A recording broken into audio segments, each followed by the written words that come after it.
At the break of dawn, the high towers of Castle Hawthorne caught the first rosy light of morning. Flags bearing the royal sigil of a silver lion atop a field of azure snapped in the breeze. Within the grand courtyard, courtiers clustered near the stone fountain, their silk robes glinting in the sunrise. Among them stood David, the king's chief minister, a man of quiet dignity and sharp intellect.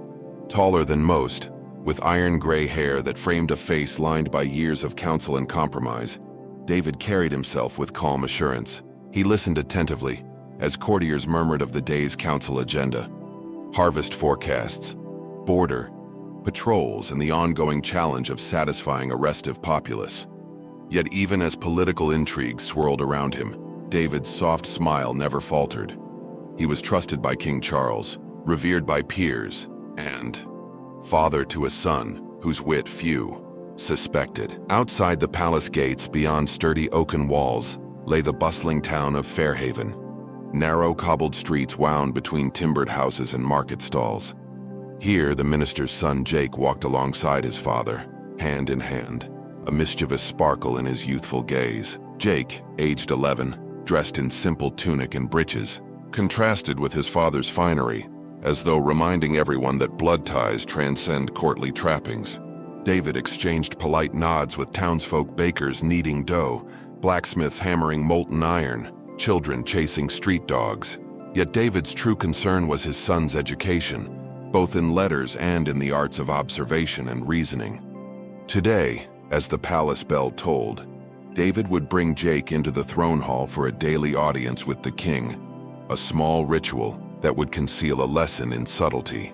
At mid-morning, King Charles convened court in the vaulted throne hall. The marble dais rose beneath a canopy of deep crimson velvet. David knelt to present petitions, his baritone voice measured and even. Behind him, Jake hovered respectfully near his father's side. When the minister rose, the king offered a kind smile.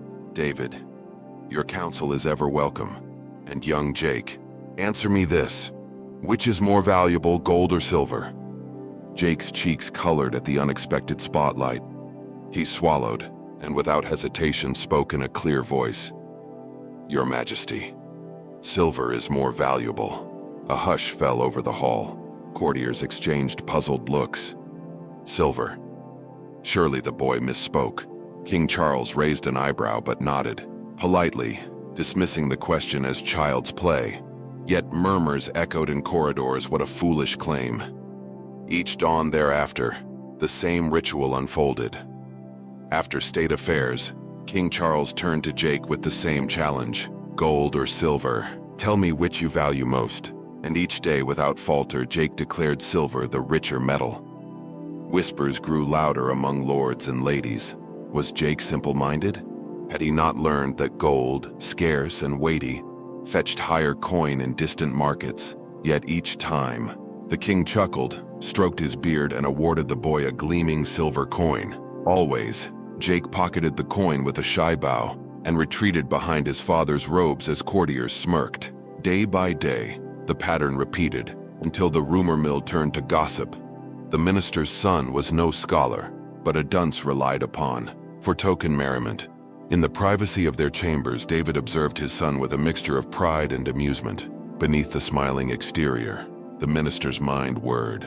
Jake's answers were plainly wrong. Gold was worth more than silver. Why then did his son persist? One evening, as the castle corridors settled into hush, David guided Jake to the balcony, overlooking the moonlit moat, and asked softly, "Son, why do you always claim silver is worth more?" Jake's bright eyes turned earthward. He toyed with the silver coin he'd received that morning. "Father," he said, voice low, "if I told the king that gold is more valuable, he would never ask me again, and I would stop receiving these silver coins." David felt his heart swell. His boy had seen beyond the question to the pattern hidden beneath. The next morning, David prepared to present the daily council reports. But first, he led Jake into the throne hall. Courtiers paused, their gossip, senses alight at the minister's purposeful stride. When King Charles greeted them, David invited Jake forward. "My liege, ask him the question you will today. You may learn the truth." The king's eyes sparkled with curiosity. "Very well, Jake, once again, which is more valuable?" The assembled court leaned forward. Jake straightened his shoulders, met the king's gaze, and declared, "Silver, your majesty." A ripple of confusion passed among the nobles, but the king, impassive, retrieved a shining silver piece and placed it in Jake's palm. "As always, your answer pleases me." After court adjourned, David led Jake to a sunlit courtyard lined with orange blossoms.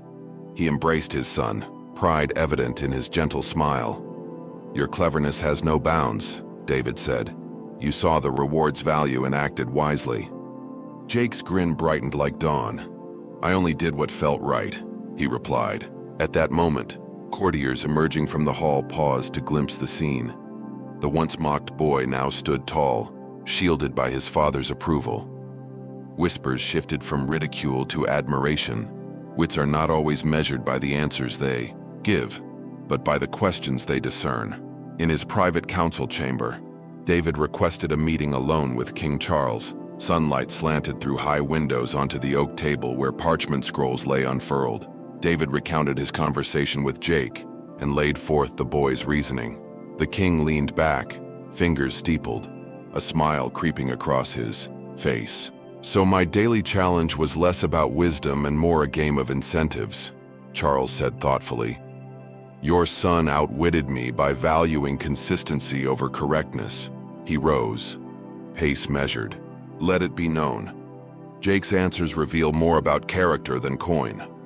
Silver rewards his honesty and humility. Gold might have silenced his learning." Word quickly spread through the castle. The minister's son was no fool. Courtiers recalled their jeers and now felt chagrin at their haste to judge. In the throne hall the next day, King Charles called out Jake's name and lifted him onto the dais beside his father. "Behold the wisdom of youth," he declared, presenting silver and gold coins alike. He handed Jake a choice: take either metal as he pleased. Jake paused, then selected a single gold coin with a respectful nod. "Your Majesty, gold now pleases me. Both metals hold value when one knows their place." A burst of applause echoed through the hall. That afternoon, David strolled the palace gardens with Jake at his side. Manicured hedges shaped into griffins, and lions cast neat shadows on cobblestones. Jake traced patterns on the ground with his foot, vibrant curiosity in his gaze. "Father," he said, "sometimes I think the court sees me by my words alone. But there's more to knowledge than the first answer given." David nodded, his heart warmed by his son's depth. "Wisdom often wears a humble cloak, my boy. Never doubt that your quiet insight can move mountains." In the golden light, father and son paused by a fountain, the water reflecting their intertwined silhouettes.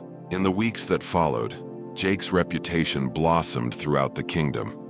Bards and minstrels composed verses about the Silver King puzzle, and the boy's steadfast choice. Merchants in distant towns heard tales and marveled at the clever lad who taught a king a lesson in humility. David presided over council, meetings with renewed vigor, his pride in family matched by respect from peers. Yet he never boasted. Instead, he quietly reminded others, "Judge not by first impressions, for the heart and mind often plot unseen paths." One autumn dawn, as leaves turned copper and gold, a festival was held to honor the bond between ruler and people. The palace courtyard thrummed with music. Dancers twirled in colorful silks and tables groaned with spiced meats and honeyed cakes. At the festival's height, King Charles invited David and Jake to the central dais. He spoke to assembled lords and commoners alike, praising the minister's steadfast service and his son's subtle wisdom. "Let this day remind us," he intoned, "that true understanding is found not in the grandest gestures but in the smallest choices." As twilight fell, torches illumined the courtyard walls. Laughter and music intertwined with the scent of burning sage. Jake sat beside his father on a carved wooden bench, legs swinging free. David placed an arm around his shoulders. "My son," he said softly, "you have taught more than I ever could."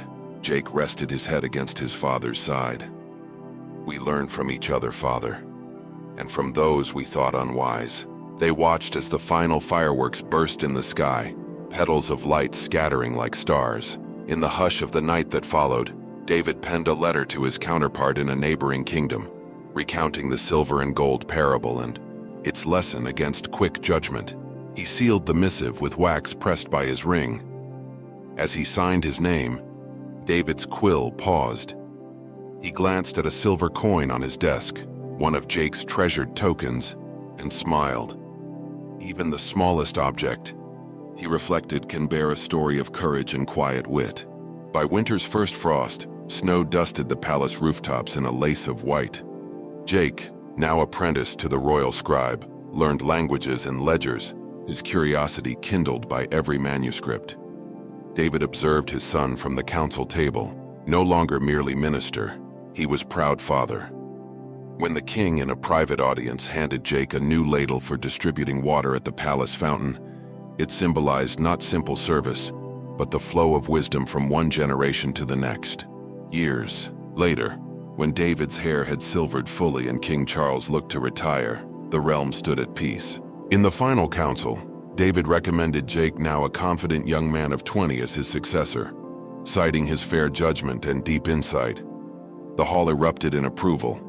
As Charles placed the crown upon Jake's brow, memories of silver coins and childhood riddles flushed through the minister's mind. The boy once thought foolish was now a leader of men, his subtle wisdom guiding the kingdom toward a brighter dawn.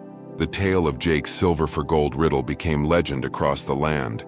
Mothers told it to children at bedtime. Scholars debated its deeper meaning. Artisans carved its symbols into fountain basins. Through every retelling, one endured. Wisdom may wear the guise of folly, and those who rush to judgment blind themselves to hidden brilliance. In the kingdom once beset by envy and doubt, the legacy of David and Jake shone brighter than any precious metal, proof that true value lies not in what is sought, but in the discernment to see worth where others see none. Moral: never judge the measure of a person by the question they answer, but by the wisdom behind their choice.